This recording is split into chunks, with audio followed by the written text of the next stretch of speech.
لا إله إلا الله لا إله إلا الله لا إله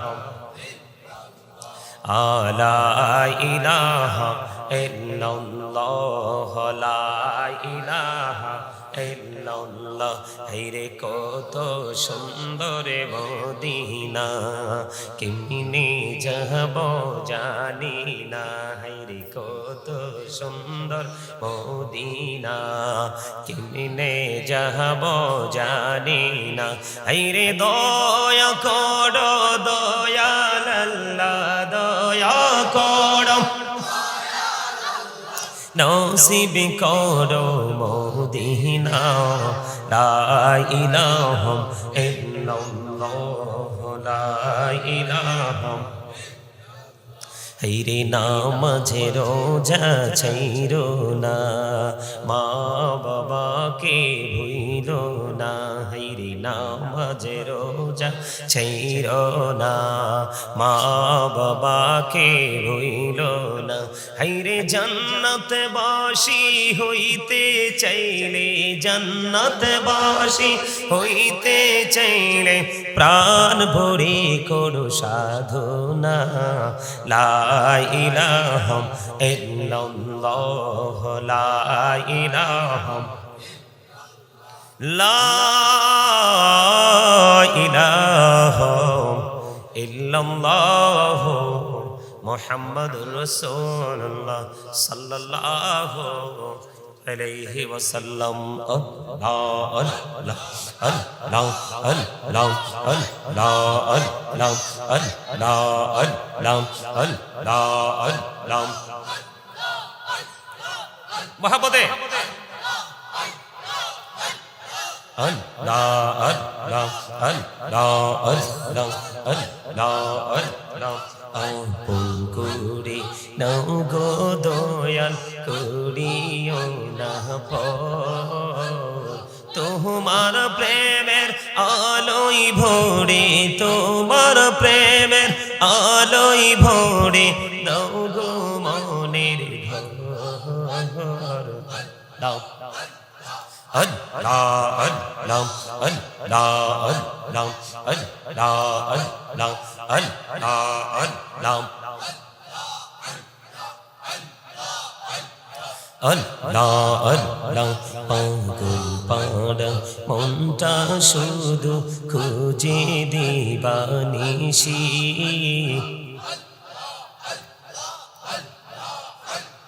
পাগল পাড়া মনটা শুধু খুঁজে দিবানিশি কেমন করে বলবো গো দয়াল কেমন করে বলবো গো দয়াল তোমায় ভালোবাসি আল্লাহ আল্লাহ আল্লাহ আল্লাহ আল্লাহ আল্লাহ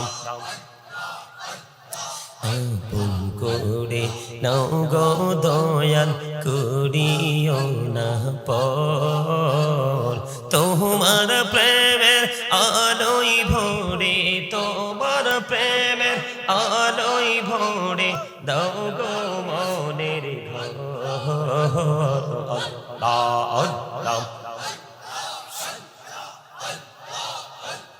আল্লাহ আল্লাহ এই নামেতে এত মধু এই নামেতে এত মধু জাহানিনি তো আগের দয়াল জাহানিনি তো আগে যতই জপি নামটি তোমার যতই জপি নামটি তোমার তহু তুই মধুর লাগে রে দয়াল তহু তুই মধুর লাগে আল্লাহ আল্লাহ আল্লাহ আল্লাহ আল্লাহ আল্লাহ আল্লাহ জীবন বুড়িয়া করুসির গুনাহ জীবন বুড়িয়া গিয়া করছি রে গুনাহ ক্ষমা করে দাও রে দয়াল ক্ষমা করে দাও এই রে গুনাহ গলে ক্ষমা করিয়া গুনাহ গলে ক্ষমা করিয়া কবুল করে নাও রে দয়াল কবুল করে নাও আল্লাহ আল্লাহ লা ইলাহা ইল্লাল্লাহ মুহাম্মাদুর রাসূলুল্লাহ সাল্লাল্লাহু আলাইহি ওয়াসাল্লাম ও আমার মা নাই আমার বাবা নাই দয়াল রে দয়াল আমার কি মা ডাকার স্বাদ নাই রে আমার কি বাবা ডাকার স্বাদ নাই রে বলেন আমার মা নাই আমার বাবা নাই দয়াল রে দয়াল আমার কি মা ডাকার স্বাদ নাই রে আমার কি বাবা ডাকার স্বাদ নাই রে ঘরে যাইয়া সবাই দেখে মা জননীর মুখ বাবা যখন মাথায় হাত দে ভুলে যাই সব দুঃখ আমার মা নাই আমার বাবা নাই দয়াল রে দয়াল আমার কি মা ডাকার স্বাদ নাই রে আমার কি বাবা ডাকার স্বাদ নাই রে বলেন শয়নে স্বপনে শুধু মা তোমার কথা মনে হয় শয়নে স্বপনে শুধু মা তোমার কথা মনে হয় কতদিন দেখি না তোমার ভুলে কি গেছো আমার ভুলে কি গেছো আমার আদর সোহাগ মাগো আর কোথা পাবো কারা চলে আমি নিজেকে জড়াবো আদর সোহাগ মাগো আর কোথা পাবো কারা চলে আমি নিজেকে জড়াবো কার কাছে ধরবো মিছে বায়না তোমার মতো কেহ নাই শয়নে স্বপনে শুধু মা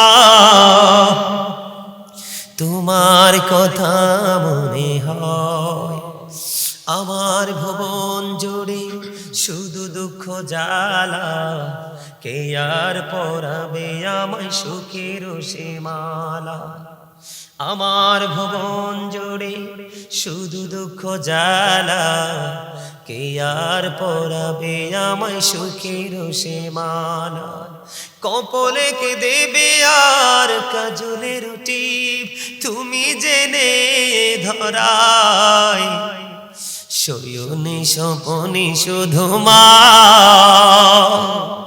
তোমার কথা মনে হয়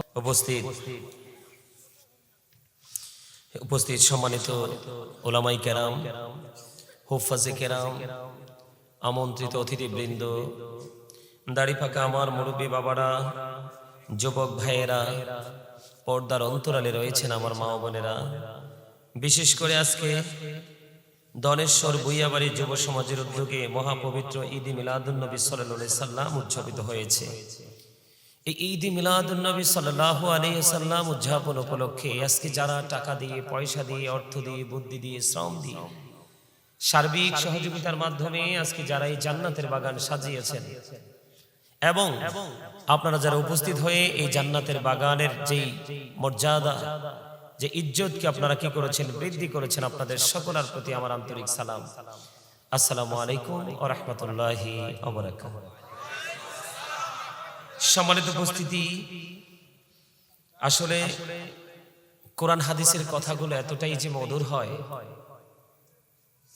কণ্ঠ ভালো হোক বা না হোক যদি তার সিনায় রাসূল প্রেম থাকে, সে যেইভাবেই কথাগুলো বলুক, সে প্রেমের কারণে তার কথাগুলো এমনিতে অপূর্ব সুন্দর হয়ে যায়। এমনিতে এগুলোকে অপূর্ব সুন্দর লাগে। যেটা আমার রাসূলকে ঘিরে, রাসূলকে কেন্দ্র করে যে আলোচনা হয়, যে জলসা হয়, যে মজলিস সাজানো হয়, সেটা এমনিতে কি হয়ে যায়? সুন্দর হয়ে যায়, অত্যন্ত বিউটিফুল, যেটাকে বলা হয় ভেরি বিউটিফুল। সুবহানাল্লাহ বলেন। আমার আগে নিশ্চয় আলোচনা করেছেন সুমধুর কণ্ঠস্বর তরুণ উদীয়মান বক্তা হযরত মাওলানা মুফতি মোহাম্মদ জহিরুল ইসলাম জাবিরি সাহেব। নিশ্চয় আপনি আরবি প্রভাষক, রাজামারা সিনিয়র মাদ্রাসা, বরুড়া, কুমিল্লা। আর বাকি অনেকেরই নাম আছে, আমি সবার নামটা নিলাম না, কারণ আমার সময় লেগে যাবে অনেক। আমি সবাইকে সম্মিলিতভাবে সালাম দিয়ে দিই। পুঙ্খানুপুঙ্খানু রূপে যার নাম উল্লেখ করে চিঠি আকারে পড়াটা, এটা আমার কাছে ভালো লাগে না। কারণ আমি যদি এই চিঠিটা আবৃত্তি না করে যদি আমি এই সময়টাতে আমি একটা বা দুটা হাদিস বলতে পারি বা কোরআনের কোন তথ্য আমি 2-4 মিনিট দিতে পারি, হয়তো বা এটা হতে পারে আপনার জীবনের এই শেষ কথাগুলো কি হতে পারে, হেদায়েতের জন্য যথেষ্ট হতে পারে। তো সম্মানিত উপস্থিতি, আসলে এই যে প্রোগ্রামটা আজকের, এই সময়ে কিন্তু প্রোগ্রাম রাখার কথা না, একেবারেই অল্প সময়। আমার গতকালকে প্রোগ্রাম ছিল বগুড়াতে, বগুড়া সিটিতে। তা আমি 27 তারিখে গ্যাপ রাখছি। আমি আবার ওই একদিনে 2-3টা প্রোগ্রাম নিয়ে ব্যস্ত থাকে, এটা আবার আমার পছন্দ না। কারণ মানুষ কাজের জন্য বাঁচে না, বাঁচার জন্য কাজ করে। আমি এমন কাজ করব না যেটার জন্য আমাকে এফেক্টেড হতে হয়। আপনারা বলেন, আমাদের দেশে অনেক আলোচক বক্তারা আছে না, হয়তো সে প্রোগ্রাম করে চলে যায়, কিন্তু চিরদিনের জন্য একটা কলঙ্ক নিয়ে যায়। আছে কি আছে না? নেগেটিভ একটা ক্লেম তার উপর আরোপ করা হয়, সে সেটা নিয়ে যায়। আসলে আমাকে যারা কাছে থেকে দেখেছে, জেনেছে, বুঝেছে, তারা জানে আমার মিশন কিন্তু প্রতিদিনই, আমি যদি চাই প্রতিদিন 4টা করে প্রোগ্রাম করতে পারবো, যদি আমি চাই। মানুষ এত ভালোবাসে, কিন্তু আমি একটাতেই সন্তুষ্ট। তার কারণ এটা কিন্তু, এখানে কিন্তু কম্পিটিশন করার জায়গা না। এই জায়গাটা, এটা প্রফেশনালি একটা টিচিং প্রফেশন। এই যে আমার ভাই, উনি মাদ্রাসায় সীমাবদ্ধ একটা এরিয়াতে অলওয়েজ কন্টিনিউয়াসলি তিনি টিচিং দিয়ে যাচ্ছে। কিন্তু এটা এত এত বড় একটা, কি বলবো, আমি এটাকে এক্সক্লুসিভ বলি।